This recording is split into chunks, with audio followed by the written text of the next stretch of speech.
کون سا انسان ہے جو اس زندگی کے اندر آیا اور وہ تجارت میں کامیاب ہو کر گیا، اپنے رب کے ساتھ اس نے معاملات میں جو تجارت کی اس میں باکمال منافع پایا؟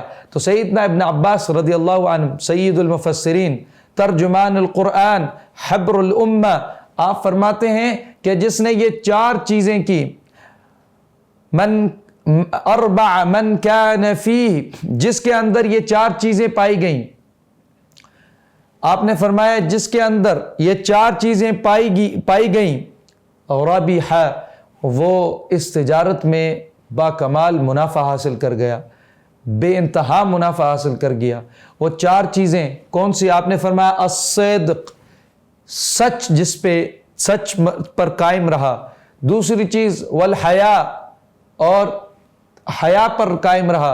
اور تیسری چیز آپ نے فرمایا حسن الخلق، اچھا اخلاق، اس پہ قائم رہا۔ اور آخری فرمایا الشکر، وہ اپنے رب کا شکر کرتا رہا۔ صدق، آقا علیہ السلام نے فرمایا سچ آپ کو نیکی کے قریب کرتا ہے اور نیکی آپ کو جنت میں داخل کرتی ہے۔ اور جو حیا ہے، آقا علیہ السلام نے فرمایا ایمان کی ٹہنی ہے، شاخ ہے۔ اور جو حسن خلق ہے، آقا کریم صلی اللہ علیہ وسلم کا سب سے بڑا معجزہ ہے۔ حضور علیہ السلام نے فرمایا جو جتنا اچھا اخلاق میں ہے اتنا قیامت کے دن میرے قریب ہے۔ اور شکر، آقا کریم صلی اللہ علیہ وسلم نے فرمایا شکر آدھا ایمان ہے۔